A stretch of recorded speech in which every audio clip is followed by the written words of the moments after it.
Hey friends! Welcome to the Drug Prevention Power Hour, where we empower leaders in youth drug prevention. After creating a student-led movement hosting epic drug-free events across the nation, your host, Jake White, dedicated himself to making the prevention field more fun, impactful, and relevant for today's youth. So if you're in education, counseling, public health, prevention, or just a caring adult looking for strategies to protect your kids, we hope you subscribe and learn from every show. Coming to you from Jake White and his team at Vive 18, enjoy this episode of the Drug Prevention Power Hour.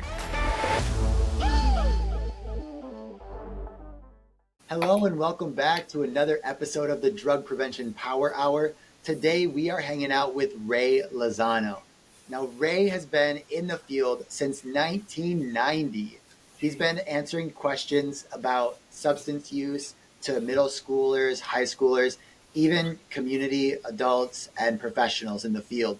So I'm excited today. He's going to gift us with his time and expertise. So Ray, Thanks for being on the show with me. I'm excited to talk to you. Oh, man. Yeah, you're more than welcome. And thanks for being so generous about that. But yeah, I am happy to be here. Yeah. Well, tell us a little bit about how you became someone who is passionate about this for so long. How did this start for you?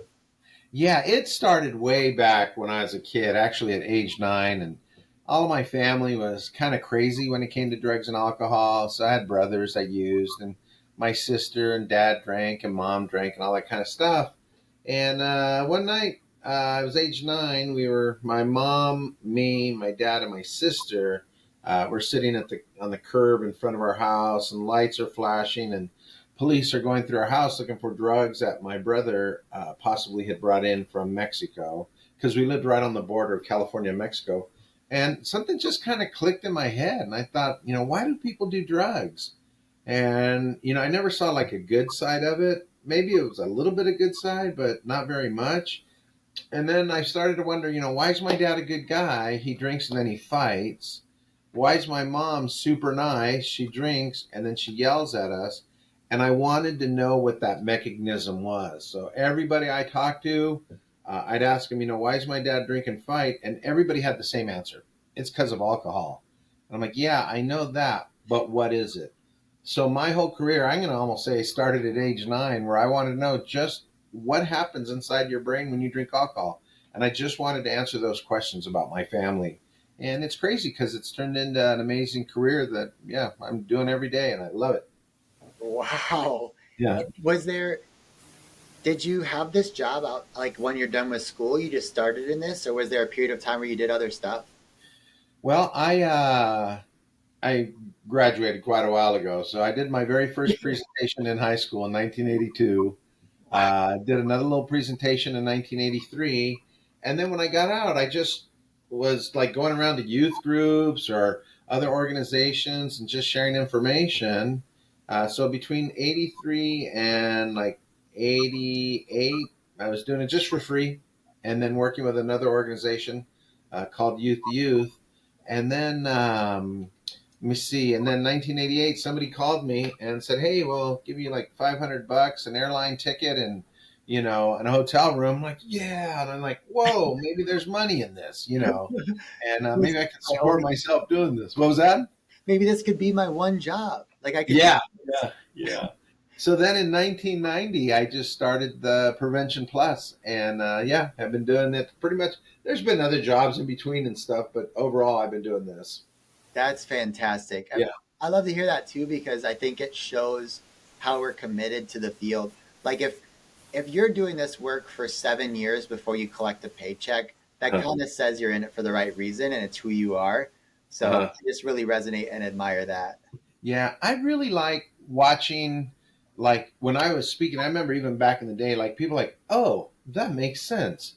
That's why, this happens or that happens. And I've taken a lot of questions over the years, and I remember one kid the mom was turning beet red, and the kid's like, he said to ask, and so I called on him. This was a high school student with parents and stuff, and he said, great question. He goes, why do girls get better looking the more I drink? And the mom was like totally embarrassed. I'm like, I can answer that. And that's when I realized, man, I have this kind of crazy skill to answer those questions. Oh my gosh. Yeah. I could see why she was embarrassed, right? She's like, Oh, oh, yeah. well, why would you ask that? Yeah. Yeah. But when I gave him the answer, the mom's like, oh, that makes sense. Yeah. Right. Yeah. Yeah. Um, when we last talked, Ray, you said something that piqued my interest, and I wonder if you'd share it on here and why. Um, but part of your Peer Plus program and you speaking across the country is you say that you only talk about the short-term effects to youth, not the long-term effects. Can you tell me Right. more about that? Yeah, kids aren't concerned with 401ks or retirement or even down the road kind of stuff. And so there was a study that came out talking about how marijuana drops your IQ points. And I remember seeing all kinds of people talking about that to high school students and, oh man, your IQ points are going to go down by, I forget what it is, like 0.2% or something like that, or 2%. And so we do surveys all the time. I just got a whole bunch of surveys in today about some information we did last week, and found out kids are like, I don't know what that means. Is that a big number? Is it a small number?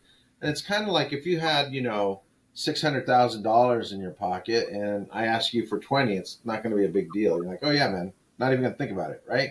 But Yeah. if you had like $60 in your pocket and I asked for 20, you're going to kind of think about that.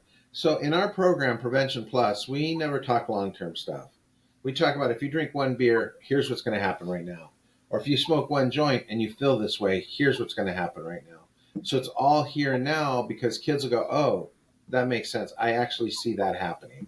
So yeah, we kind of stay away from long-term kind of stuff. Okay. Okay. Cool. And I know that you're a very, very busy speaker too. Like the number of presentations per year. When you told me, my jaw dropped a little bit. Right. Um, Right. but it's like more than 100. What did you say? We do about 428 presentations a year. So let me see, what is today? Friday this week. I did 5, 10, 15 this week. Next week I have another 20 presentations, so about 4 a day. So yeah. And then we have some school districts that, yeah, we just nail it down. And so, yeah, I know it sounds weird when I tell other people like 400, how do you do 400? But we're out there hustling, man, on the road, and I love it. It sounds crazy and but yeah, I have my own schedule, so I put them on there, and I'm happy with them. So yeah, it's nuts, huh? Yeah, it is. And what is the most requested topic that you get asked for? Uh, right now, it's vaping is our biggest topic that we get a lot of requests for, and we just had this week had a request to do a little bit of alcohol information. But vaping is the big one that we get right now. So our presentations are all vaping information. So there isn't a testimonial part. There isn't any kind of scared straight part. And all we're doing is presenting, like, and I know this sounds so boring, current studies when it comes to vaping, but we gear it towards junior high and high school kids. So a lot of fun stories, but we really drive a couple points home about addiction and how quickly that can happen. Okay. That's great to hear. And what we both know that stories are powerful. How do you Right. share a story without it being your testimonial? Is it like case studies or what kind of stories do you share?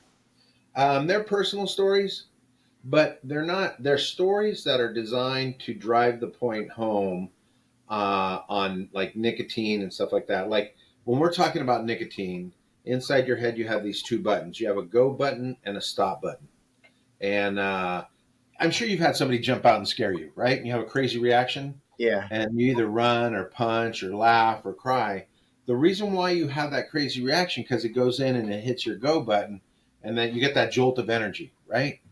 But the reason why, Jake, you're not running, jumping, crying, punching right now is because your go button sends a signal to the stop button really fast.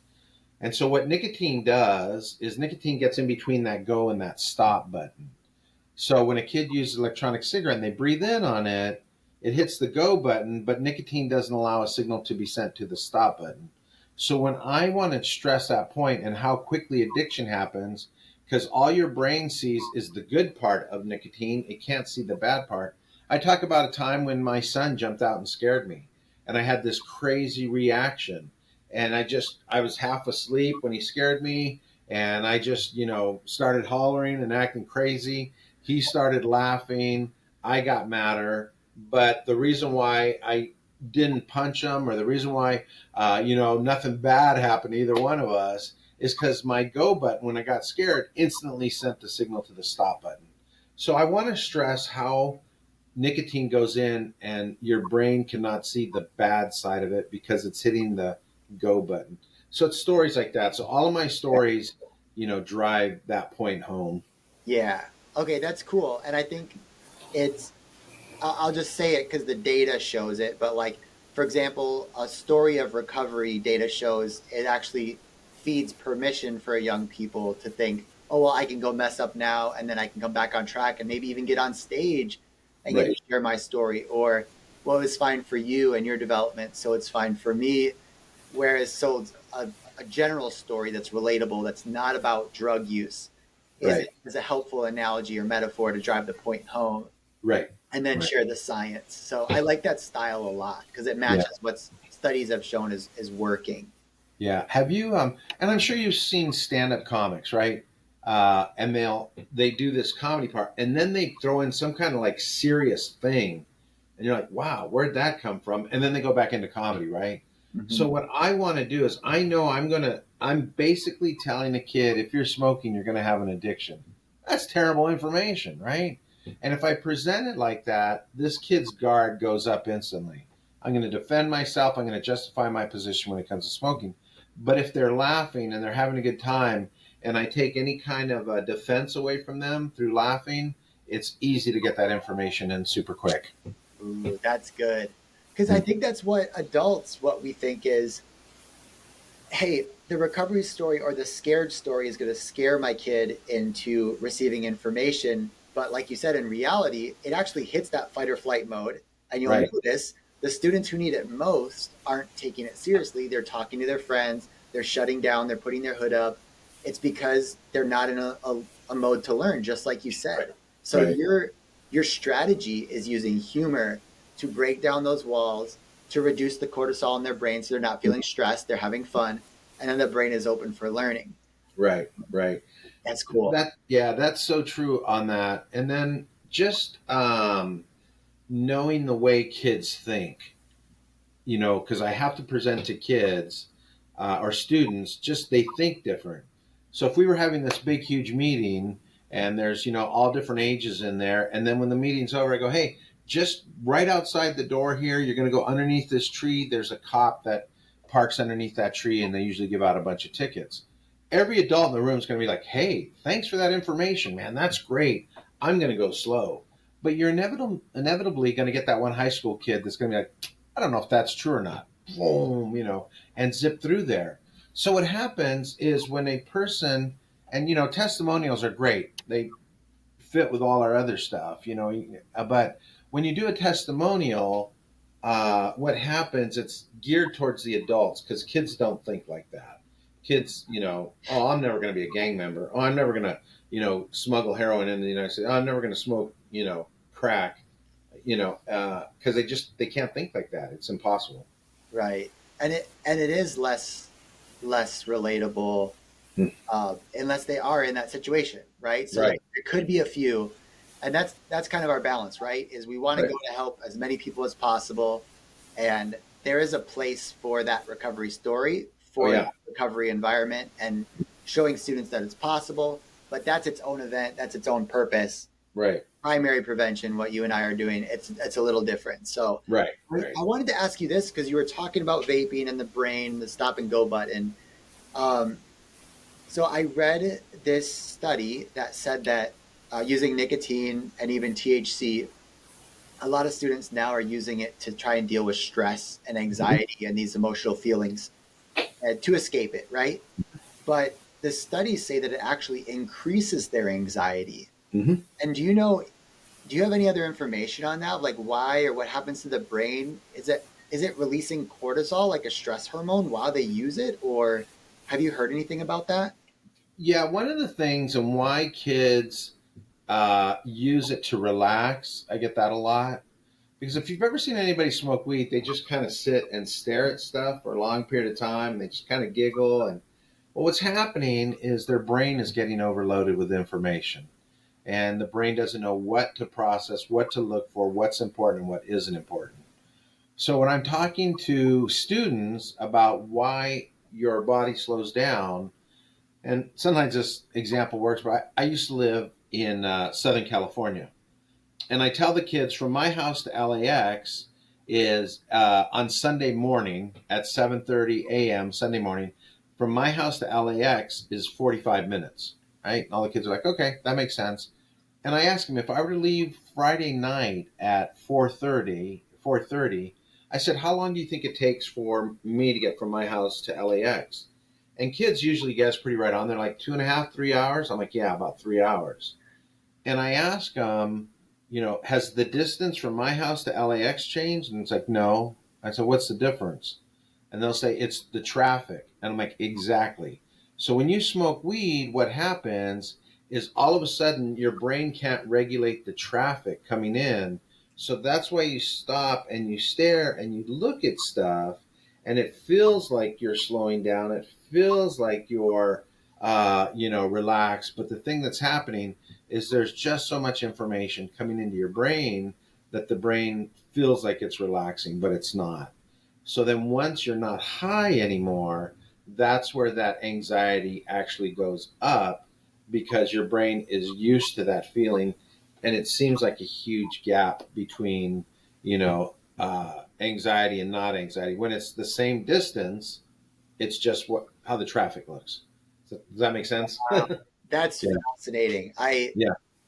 It's so interesting. I love learning about the brain and Oh, how yeah. stuff works. So that is super, super interesting. Yeah. So Like, oh, I'm sorry. Like, I'm sure that you've driven home from the airport, right? And you don't even think about it. You yeah, just get in your car and you drive and you're thinking about other stuff. That's because, like, right now, you have like several million pieces of information coming into your brain right now. But your brain goes, hey, Jake, I'll worry about the driving part. I'll take care of that. And you deal with the, getting a donut on the way home. Figure that out, yeah, but I'll take care of this other part. So when you smoke weed, then your brain is like, well, I want to figure out the donut and the driving and the gas and the lights. And it just slows everything down. wow. Okay. Yeah. So it's the regulation of all the thoughts and the ideas that Yeah. allows in. So Yeah. that's fascinating. For Can I add something else, or? I was gonna say, yeah, what can you, because these are really helpful ideas and Right. metaphors. What are some really helpful things that you tell teens, or studies, or anything Yeah. like this? Well, here's the other thing that happens with the brain in that situation. So you get a kid that softball or baseball is super important in high school. And freshman year, they're playing. When it's off season, they're practicing, and baseball's super important, right? And their brain says, wow, baseball's important. I love it. It makes me feel good. When I hit a home run, bing, bing, bing, bing, right? Serotonin, dopamine, noradrenaline, all those good feelings. So the brain gets used to that. But then what happens is the kid says, I'm just going to smoke weed on Friday night because my legs hurt, right? So then they smoke weed, and all of a sudden they're getting those same good feelings like when they play baseball. And the problem that weed does, and I know there's parents listening right now who kids used to be great at something, started smoking weed, and now the important thing is weed. And that's because their brain is getting all that good feeling, everything they need, and they don't have to put any effort into it. So we knew a kid that was great at track, started smoking weed his senior year, and by the time he was in college, his sophomore year, he wasn't even running track anymore. He had lost interest in so many things except for smoking weed. Because weed inside your brain takes away the rule for what's important and what isn't important. So when a kid's not smoking, baseball's important. Weed comes in, rewires the brain a little bit, and then says, hey, weed's important, more important than baseball. So we talk about that a lot with continuation school students because they, at one point, had like a desire to do something, and now their whole desire is to smoke weed. That's because it's kind of rewired what's important and what isn't important part of their brain. So yeah, that's a big one. We talk about that, especially with parents. And the reward system is the dopamine, the serotonin, those other things that you talked about, and Right. it's going off because the drug makes it go off. So then you're saying like it doesn't really want that other stuff anymore. All the things that used to make you happy, it becomes less important. And Yeah. does it actually make the dopamine levels less than? It changes the standard. I'm sorry, I didn't mean to Oh, cut it you off, changes but the standard. Okay. yeah, it changes the standard. And fentanyl does that super fast. Fentanyl changes the way that it works. Let's say like you, Jake, to make $20, you got to dig a hole, right? And so every time you dig a hole, you get $20. But then all of a sudden somebody goes, hey, I'll just give you $20, right? Which one are you going to eventually take? Well, you're going to dig a hole and you're going to take $20. You're going to dig a hole and then pretty soon you're like, I'm just going to take $20. You know what I mean? Yeah. And so that's what marijuana does. It makes it easy to get that reward without having to do anything. Wow. So the takeaway is, I mean, if you want to try something, it's almost like, well, do I really want to like it? Like if I Mhm. try this, it's a drug. I kind of have to follow that path because my brain is going to make me love it, and then I won't love the other stuff as much that I do right now. Yeah, that's so true. But nobody thinks about it when they go into it like that. Mhm. So what happens is it's so slow and so gradual that it takes over that the person who smokes weed cannot see it happening. Yeah. And so we talk about that with kids. Like, there's like five things we used to tell kids uh, that they cannot see happening. They can't see that they're getting angrier faster. They can't see that things that were important are no longer important anymore because it's easy to justify your position and all that. So, Right. yeah. And So weed is, it's yeah, yeah, it's harder to pick up because it is so gradual. right. Yeah. Okay. Wow. Um, So for I want to talk on one thing else that you mentioned at our last call, is that you actually have this process where when you workshop material and you're bringing new stuff into your program, you do something first before you ever go talk to schools and stuff like that. Tell us about that process a little bit. Okay. We find information that we think is relevant and important. And it's not just us thinking it, it's usually if we get two or three questions on the subject. So right now we got about four questions in the past 3 months or so about those little pouches, nicotine pouches that kids are using. They're moving away from vapes. They're starting to use nicotine pouches, right? So if we're getting four questions from four different states, I'm going to look at that as like a flag, like, wow, this is kind of important. So then we go out, and by we, it's my daughter and I, and we have an administrative assistant, and schools are always sending me information. So we get this information, we find these huge studies, and they're complicated and they're difficult to read, but we go through and we extract all the parts that we think are important. Then we gear it towards junior high and high school kids. But before we go out and present it, we actually have a focus group of junior high and high school kids that we use. So we have a couple of eighth graders, we have a couple of freshmen, and we have a couple of kids that are seniors, and we have a couple of kids that I can't let go because they are so amazing. But I present that information in front of them and filter it through them. Anybody who does marketing just needs to have a 13-year-old kid on their staff just to go, that does not make sense, or that shouldn't be out because this is how it actually reads. And I've done that. I've made the mistake sometimes of running information out without having it screened by them, and it just sounds weird, or it's over their head, or it has some kind of innuendo that I did not realize, some word that kids are using now that I didn't realize. So they are our guardrail on all our information. So if anybody ever sees me present, just know that all of that information has been filtered through kids. And I think a lot of speakers need to do that a little bit more. Yeah. And so we just saw a speaker this past weekend who was presenting information, and my daughter and I both looked at each other and thought, they have not presented this information in front of anybody that's going to give them an actual critique, because the information was it just wasn't age appropriate. And so we're real cautious about that. Yeah. Well, that's real. And the age appropriate thing is the information that you share with an adult that might be helpful for them to set up good boundaries and guardrails is really inappropriate for a student because it might give them ideas or find access to things. Or I mean, that's the biggest thing that I've seen is Right. sharing wrong information or just giving them the perception that everyone is using. So it's reinforcing these negative social norms that, hey, everybody uses a substance, when the Right. reality is that's not true. That's Yeah. the biggest thing. What did you mean by yours? Was there something else that, like a mistake that's made normally that you see? What do you mean? Is there a commonality in prevention of things that we kind of make mistakes with? Oh, yeah. You know what? I think some of the commonalities sometimes, 'cause I've even seen presenters um, either give out recipes. I saw law enforcement one time talking about, yeah, prisoners, they still are able to get alcohol because they go into a little bit of a recipe, and I'm like, wow, that's kind of crazy. Or, I've seen people that are just, and it's almost like an encouragement, they're just flying high as a kite and they have no problems and the world comes crashing down around them. But because of this drug, they just think everything's okay. And I'm like, sounds almost like an encouragement a little bit, uh, to a kid. I mean, Yeah. if everything's going bad and somebody's telling you this drug is going to, make everything seem okay, but don't you do it.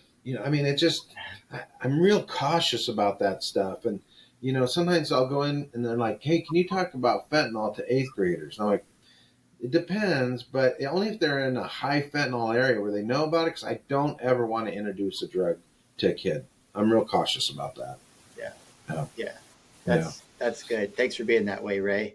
Yeah, thanks. You bet, man. I wish more speakers were that way, and real cautious with what they talk about. So, Yeah.